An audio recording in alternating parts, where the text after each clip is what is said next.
La conquista de América fue, y eso lo tiene claro cualquier persona que haya trabajado en la arqueología o la historia, la catástrofe demográfica más grande que ha tenido la historia de la humanidad.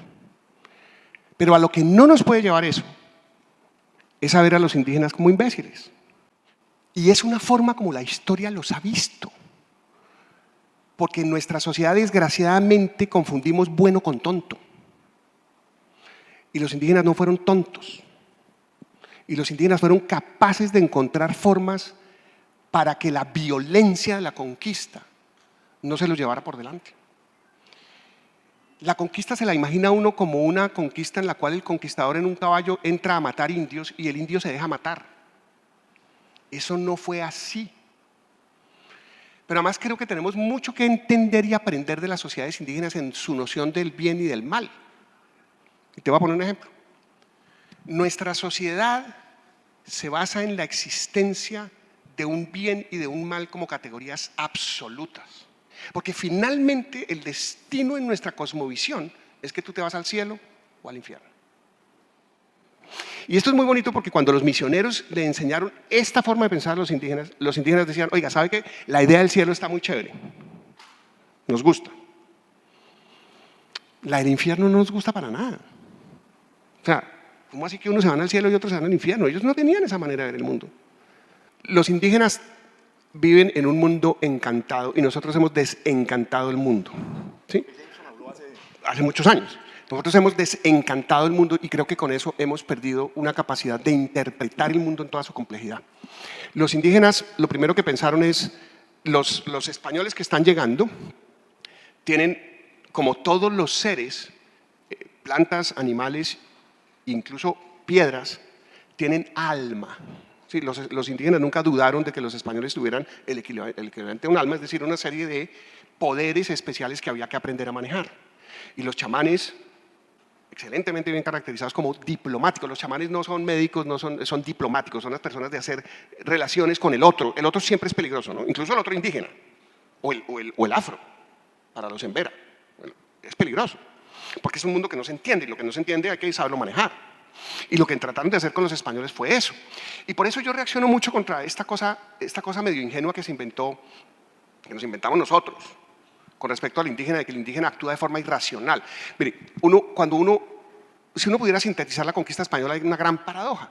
El español es malo, pero actúa de forma racional. ¿No es cierto? Es decir, viene a por el oro. ¿Quién no quiere oro?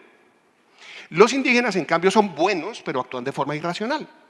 Porque ¿qué hacen los indígenas? Le entregan el oro. Hay unas anécdotas aquí en la costa caribe que son fantásticas. Cuando pasan los españoles y guaquean las tumbas indígenas. ¿En los zenú? En los zenú, que es una cosa muy dramática porque para los indígenas los muertos están muy presentes en la vida. ¿Sí? Entonces los españoles sacan las piezas de oro y siguen. Y cuando vuelven a pasar, los indígenas lo reciben diciendo, oiga, usted estaba buscando oro y se le olvidó esto. Lo hizo tan rápido y de forma tan desorganizada que mire, se le quedó este pedazo de oro y se los entregan.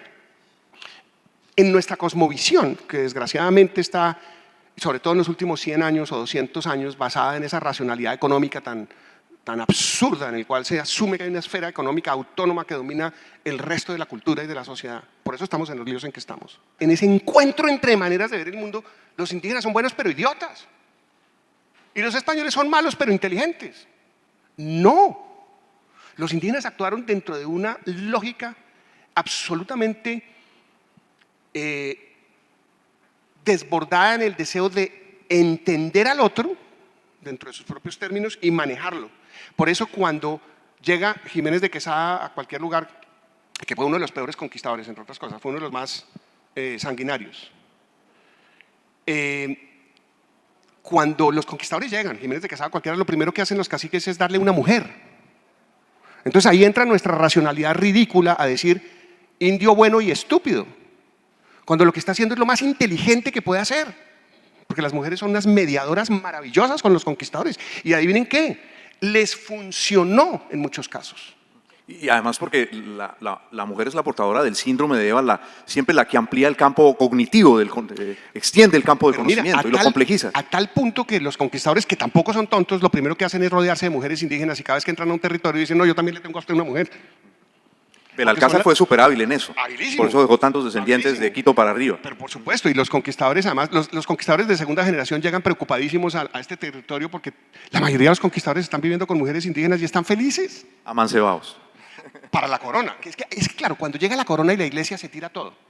Se acaba la fiesta. Claro, se acaba la fiesta porque lo que le hizo más daño a los indígenas no fueron los conquistadores, que fueron terribles, fueron las instituciones que trataron de poner orden. Fíjate la paradoja. Las instituciones que llegaron a tratar de poner orden fueron más perjudiciales que los conquistadores mismos. La mayoría de conquistadores tenían hijos mestizos que reconocían y defendían como sus herederos. Y llega la corona y dice, no nos gustan los mestizos. Y llega la iglesia y dice, no nos gustan los mestizos. Y empiezan a recrear en América la idea de pureza de sangre. Que la pureza de sangre en el fondo viene de ese concepto de buenos y malos.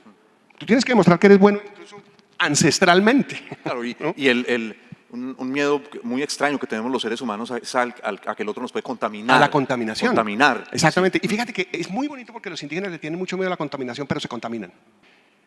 Mire lo que hacen, y ya voy a la exogamia lingüística porque eso es muy lindo. Mire lo que hacen los Tairona en la Sierra Nevada de Santa Marta cuando muere un conquistador que se llamaba Palomino. Palomino es un conquistador terrible.